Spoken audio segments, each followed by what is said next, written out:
সামনে তাকান।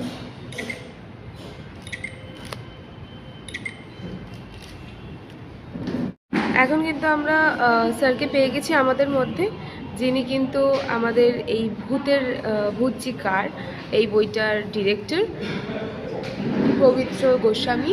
এবং স্যারকে আমরা জিজ্ঞেস করব, স্যার এই ছবিটার ভাবনাটা আপনার মধ্যে এলো কী করে?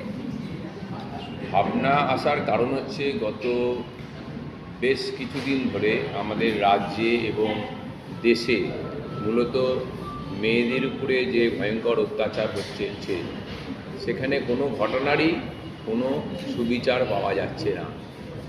অ্যাজিভ যেন গোটা রাজ্য গোটা দেশ ভূতের হাতে চলে গেছে। যে ভূতেরাই যারা ঘটনাগুলো ঘটাচ্ছে তাদের যেন কেউ দেখতে পাচ্ছে না, কারণ দেখতে পেলে তো তাদের নিশ্চয়ই ধরা হতো, তাদের বিচার হতো, কিন্তু কাউকে কিছু ধরা হচ্ছে না, কারোরই কোনো বিচার হচ্ছে না। সামগ্রিকভাবে গোটাটা যেন একটা ভৌতিক রাজ্য যেখানে আমাদের কোনো সুবিচার নেই, কোনো ক্ষেত্রেই কোনো সুবিচার নেই।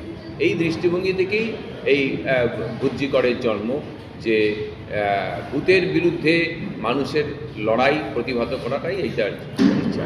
প্রমোতে আমরা দেখলাম যে স্যার এটা, আমি যতটা দেখলাম যে এটা রাজনৈতিক একটি মুভি, তো সেক্ষেত্রে ভোটের আগে এরকম একটি ছবি আপনি বার করতে চলেছেন, তো সেটা নিয়ে আপনি কি একটু ভয় পেয়ে আছেন বা কোনোভাবে?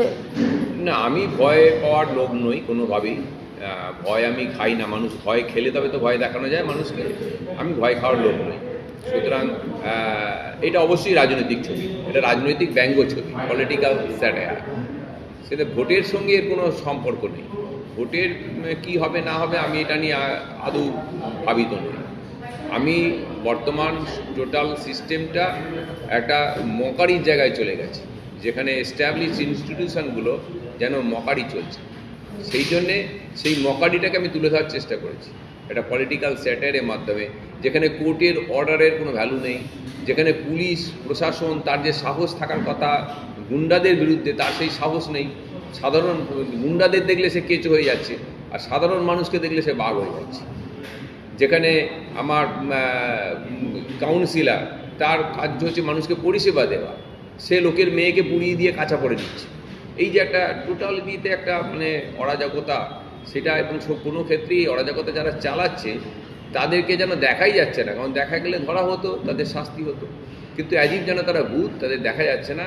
তাই কিছু ভূত পেতনির মাধ্যমে এই রাজনৈতিক স্যাটায়ারটাকে তুলে ধরা হয়েছে।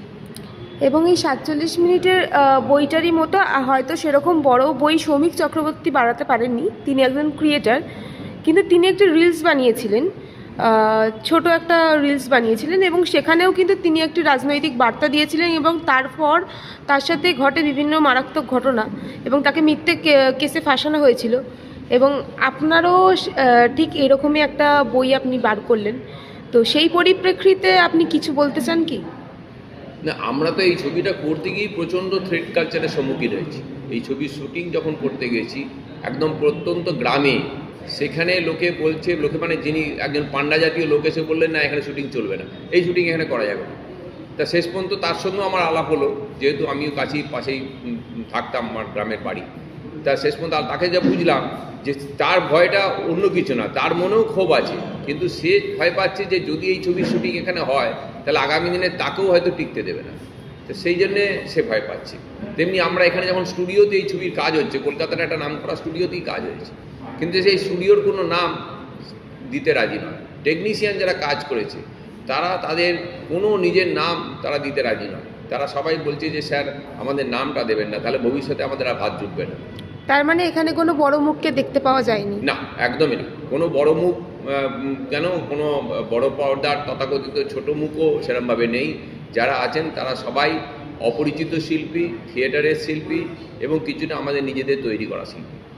আচ্ছা, একদমই স্যার। এবং পরবর্তী একদম শেষ প্রশ্নে বলবো যে আপনি কি সমাজকে কোনোভাবে কোনো বার্তা দিতে চাইছেন? আমি অবশ্যই সমাজকে বার্তা দিতে চাইছি যে এই ভারতবর্ষ, এই রাজ্য আমার রাজ্য না, আমার ভারতবর্ষ না, এটাকে অবশ্যই প্রকৃত মানবিক রাজ্যের কোনো জায়গায় মানুষের শাসন করলে তার একটা মানবিকতা থাকে, তার একটা সংবেদনশীলতা থাকে। সেই সংবেদনশীলতা, সেই মানবিকতা ফিরিয়ে আনার জন্যে ভৌতিক রাজের অবশ্যই পতন ঘটতে হবে। ভূত পেতনিরা যাতে রাজ্য না চালায়, দেশ না চালায়, সেই ব্যাপারে মানুষকে সচেতন করাটাই হচ্ছে আমাদের মূল উদ্দেশ্য। একদম স্যার, ধন্যবাদ।